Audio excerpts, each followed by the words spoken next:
আচ্ছা, আপনার বাজেটটা যদি একটু কম হয়, গুড লুকিং একটা ফোন চাচ্ছেন, বড় ব্যাটারি চাচ্ছেন, প্লাস মোটামুটি হেভি পারফরমেন্স করবেন এরকম একটা ফোন চাচ্ছেন, তো আপনার জন্য আজকে আমরা নিয়ে আসলাম ভিভো Y22। এই ফোনটা খুব শীঘ্রই ভিভো বাংলাদেশে আনতে যাচ্ছে।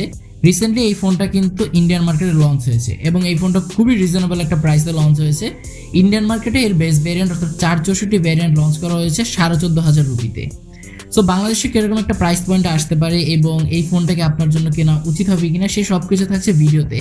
প্লাস ভিডিওর এন্ডিংয়ে আপনাদের জন্য একটা গুরুত্বপূর্ণ টেক নিউজ থাকছে, সেটা হচ্ছে আইফোন 14 সিরিজের দাম বাংলাদেশে কত হতে পারে।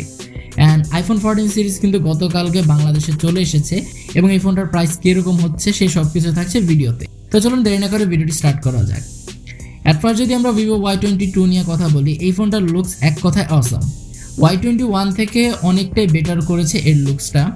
বক্সি শেপ ডিজাইন হওয়ার কারণে প্রিমিয়াম একটা ফিল দেয় এর লুকস। এই ফোনটা থিকনেস করা হয়েছে 8.4 মিলিমিটার এবং এর ওয়েট হচ্ছে অ্যারাউন্ড 190 গ্রাম। ফোনটাতে কিন্তু IP5X এবং IP4X এটা ওয়াটার এবং ডাস্ট রেসিস্ট্যান্ট থাকছে, সো হালকা পানির ছিটাফোটা কিংবা ধুলোর ময়লা থেকে বেশ সুরক্ষিতই থাকবে। ডিসপ্লে নিয়ে যদি আমরা কথা বলি, এখানে থাকছে 6.55 ইঞ্চের HD+ রেজলিউশনের একটি IPS LCD প্যানেল ডিসপ্লে, যেখানে নর্মাল 60 Hz রিফ্রেশ রেট থাকছে এবং এর PPI ডেন্সিটি হচ্ছে 270। সো ডিসপ্লের দিক থেকে কিন্তু এটা অনেকটাই পিছিয়ে পড়বে, কারণ এই ফোনটার প্রাইস যেই রাখা হয়েছে সেই অনুযায়ী কিন্তু এখানে হয় 90 Hz অথবা ফুল HD ডিসপ্লে, দুটোর মধ্যে যেখানে একটা রাখলে হয়তো বেটার হতো। সো ডিসপ্লে আমার কাছে পার্সোনালি একটু খারাপই লেগেছে, আর একটু ভালো করা যেত।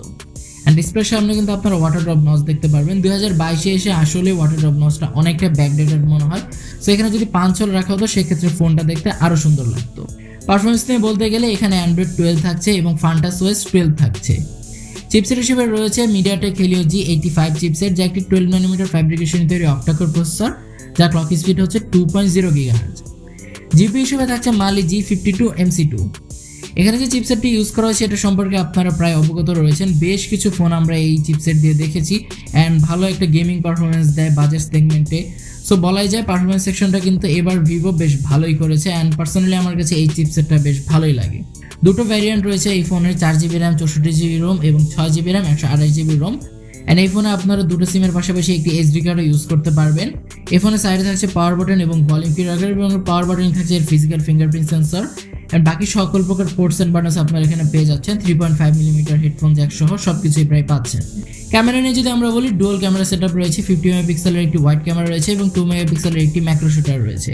এরকম বাজেটে হয়তো আমরা আলট্রা ওয়াইড ক্যামেরাটাকেও আশা করতে পারি। এখানে যদি দুটো সেন্সর একটি আলট্রা ওয়াইড ক্যামেরা রাখতে এবং একটি ওয়াইড ক্যামেরা, সেক্ষেত্রে আরও ভালো হতো। ভিডিও রেকর্ড করতে পারবেন 1080p 30fps-এ। ফ্রন্টে থাকছে 8 মেগাপিক্সেলের একটি সেলফি ক্যামেরা, যেটাতে আপনার 1080p 30fps রেকর্ড করতে পারবেন। এই ফোনের ব্যাটারি ব্যাকআপ নিয়ে যদি কথা বলি, বেশ বড়সড় ব্যাটারি ব্যাকআপ থাকছে, কারণ এখানে থাকছে 5000 mAh এর ব্যাটারি ব্যাকআপ, যেটাকে চার্জ দেওয়ার জন্য বক্সে প্রোভাইড করা হচ্ছে 18 ওয়াটের ফাস্ট চার্জার। যদিও বাজাজ সেগমেন্টের ফোন, সেক্ষেত্রে আমাদের 18 ওয়াটের চার্জার দিয়ে খুশি থাকতে হবে। সো ব্যাটারি ব্যাকআপটা আই থিঙ্ক বেশ ভালোই, আপনারা অলমোস্ট একদিনের মতো ব্যাকআপ পেয়ে যাবেন যারা রেগুলার ইউজার রয়েছেন। সো এই ছিল এই ফোনটার ফুল স্পেসিফিকেশন। তো বাংলাদেশে এই ফোনটা কবে আসবে এবং কিরকম একটা প্রাইস পয়েন্টে আসতে পারে?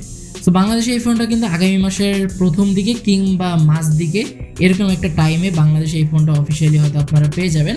অ্যান্ড আনঅফিসিয়ালি হয়তো এই মাসের শেষের দিকে কিংবা আগামী মাসের শুরুর দিকে আপনারা পেয়ে যেতে পারেন। সো এই ফোনটা বাংলাদেশে আসলে এই প্রাইস অ্যারাউন্ড 17,000 হতে পারে, যেহেতু বাংলাদেশের ডলার রেটটা আবার বেড়েছে, অলমোস্ট এখন হয়তো 104 টাকা কিংবা 5 টাকা। সো সেই হিসাবে আমার মনে হয় বাংলাদেশে এই ফোনটা 16 থেকে 17,000 টাকার প্রাইস পয়েন্টে আসতে পারে। সো 16 থেকে 17,000 টাকার প্রাইস পয়েন্টে আসলে এই ফোনটা কিন্তু একেবারে খারাপ হবে না। আই থিঙ্ক বাংলাদেশের রিয়েলমি C35 আছে, সেরকম একটা কম্পেয়ার করার মতো এই ফোন। সো দেখা যাক বাংলাদেশে এই ফোনটা কিরকম প্রাইস পয়েন্টে আসে। তো চলুন এবার জেনে নেওয়া যাক বাংলাদেশে আইফোন 14 সিরিজে কিরকম একটা প্রাইস পয়েন্টে আসছে। বাংলাদেশে কিন্তু গতকালকে আইফোন 14 পাওয়া যাচ্ছে, অ্যান্ড এই আইফোন 14 এর প্রাইস কিন্তু বাংলাদেশে অলমোস্ট 1,80,000 টাকা কিংবা 85,000 টাকা এরকম একটা প্রাইস পয়েন্টে আসছে। সো এটা আমার কাছে হিউজ লেগেছে এবং খুবই বড়সড় একটা প্রাইস লেগেছে। অ্যান্ড আমি যদি আপনাদেরকে প্রো এবং প্রো ম্যাক্সের কথা বলি, সেটার প্রাইস তো আরও বড়। আমার এই প্রাইসটা শুনে অলমোস্ট পাগল হয়ে গিয়েছিলাম যে প্রো এবং প্রো ম্যাক্স যে রয়েছে সেটার প্রাইস বাংলাদেশে হচ্ছে 2,40,000 টাকা। ক্যান ইউ ইমাজিন যে আইফোনের প্রাইস আজকাল এতটাই বেড়ে গিয়েছে বাংলাদেশে। সো আমি আপনাদেরকে সাজেস্ট করবো, যারা আইফোন 14 নেওয়ার একটু ইচ্ছা রাখছেন তারা অবশ্যই কিছুদিন ওয়েট করেন, কারণ কিছুদিন ওয়েট করলে হয়তো এই প্রাইসটা অনেকটাই কমে যাবে। অলমোস্ট 30-40 হাজার টাকার মতো তো অবশ্যই কমবে। সো অবশ্যই অপেক্ষা করে নেওয়াটাই বেটার হবে। এন্ড আজকের ভিডিও ছিল এই পর্যন্ত। ভিডিওটি ভালো লাগলে ভিডিওতে লাইক করে দেবেন এবং যারা চ্যানেলে নতুন রয়েছে সাবস্ক্রাইব করে আমাদের পাশেই থাকবেন। দেখা হবে পরবর্তী কোনো ভিডিওতে। সে পর্যন্ত সবাই ভালো থাকবেন, সুস্থ থাকবেন। আল্লাহ হাফেজ।